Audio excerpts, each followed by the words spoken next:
basically rebuild your house? Um, oh, there was never really like rebuilding of like my childhood home. Like once Katrina hit, my mom, she permanently stayed in Houston, and now she still lives out there. And my dad, he was traveling a lot. He was like a air marshal, he was a policeman, so he didn't have like a set home, and so yeah, I don't have like a set childhood home anymore. It's gone with the wind. It's gone with the storm. I'm assuming that many of the houses in your neighborhood also were never rebuilt or from the Yeah. original family home, childhood home. Yeah, a lot of people gave up on New Orleans for a little bit. A lot of the country, and there were no plans to rebuild anything. Can you just from, I know you were young at the time, but can you, if you recall, describe kind of just what it was like, kind of just not having people help when you guys needed help, and kind of just the general atmosphere of New Orleans at that time? Wait, can you Let me elaborate a rephrase little that, bit? So, can you describe basically the like the government, you know, just if they didn't do enough to help immediately after the storm, and if so, basically how long it took to rebuild the city in general? It took years. I mean, like in between the decade after the storm hit, like there were parts of New Orleans that were just still completely destroyed. Still, nothing was there. But got back on it got back on its feet, and like FEMA, for example, which is just like the relief money that people got. It just took a long time for that money to circulate back to like families and people in need. It just really took a long time. There's still people that haven't come back to New Orleans that were natives for so long because they don't want to go through something like that again. Are there still neighborhoods that are not rebuilt or still impacted by Katrina? Oh, no, not at all. Everything's pretty much rebuilt now, yeah. So you believe that the city has fully recovered at this point? Yeah, definitely. That's amazing. I mean, yeah.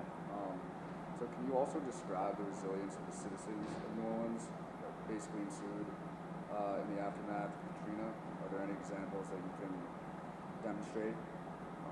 Just the kind of people around you, government help? There's always like this saying where once Cafe Du Monde is back up, like the city's gonna be all right. And after Katrina, once they got the French Quarter back up and running, that was just like the start of New Orleans getting back on its feet.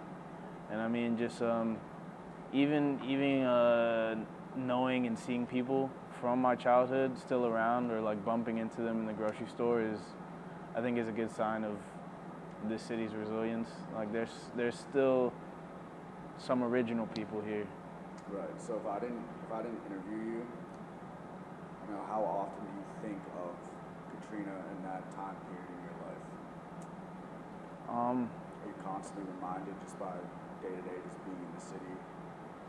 Not at all. No, it's mainly I get reminded from people that aren't from here, like especially people at Tulane. They love to ask, or people not, about Katrina. People still think New Orleans is destroyed by Katrina, but yeah.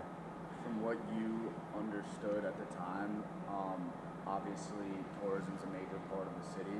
Mm-hmm. How do you remember how long it took for it to start kind of coming back? Because now it's obviously one of the hottest places for people to visit in the United States. But obviously for a while there, it's forgotten about. If I had to estimate,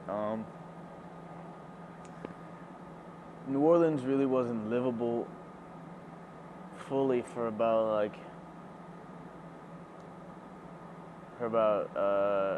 2.5 years or so. But yeah.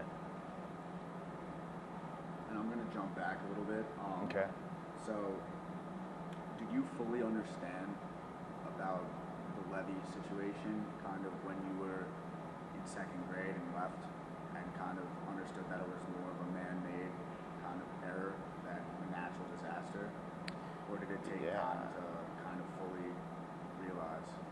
Yeah, when I was a kid, I definitely didn't know the full extent of what happened. I just thought the storm had just washed away the city. But now I knew like the city had blown up a lot of the levees to relieve a lot of the pressure and help with the water like draining out. But the the way that they went about it wasn't the best. They blew up a lot of the levees in a lot of the poorer parts of the city where majority black people live, and that messed them over a lot. And even like the first levee that broke or was destroyed was actually right around the corner of my house now. So that goes to another question that I have, is that do you feel like the government kind of just gave up all the I guess my main question is do you feel like there's a racial divide kind of with the government's help in terms of, do you think that, white citizens in New Orleans received more help than kind of people in the 9th, 10th, 11th wards?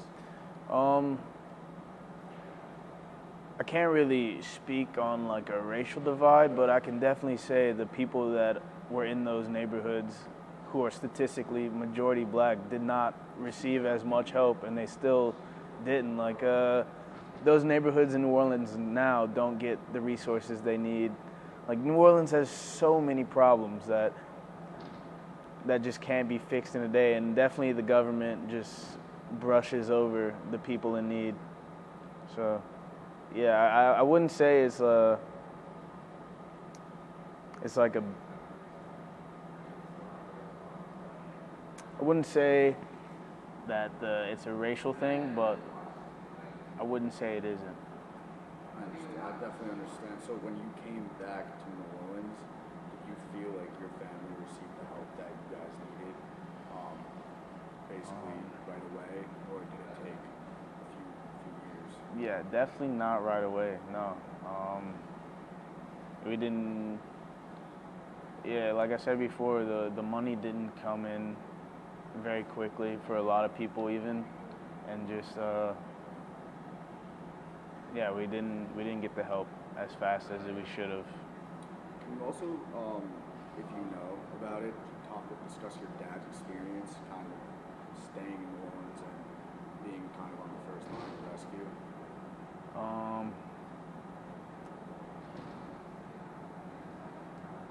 I remember just calling him a lot, and even just like he couldn't tell me a lot of what he was doing, and I think it's just because I was a kid that he didn't want me to know what was going on. But even then, on the news and what I heard, it was just like dead bodies floating everywhere. It was just fire after fire.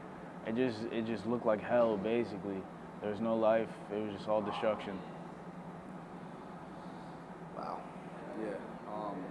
So in conclusion, and on a positive note, your life now, you look back on everything that's happened to you and your family, and you realize how, I guess, lucky you are to just be in the place that you are. And you just talk to me about just your plans post-college and kind of how your family's doing now.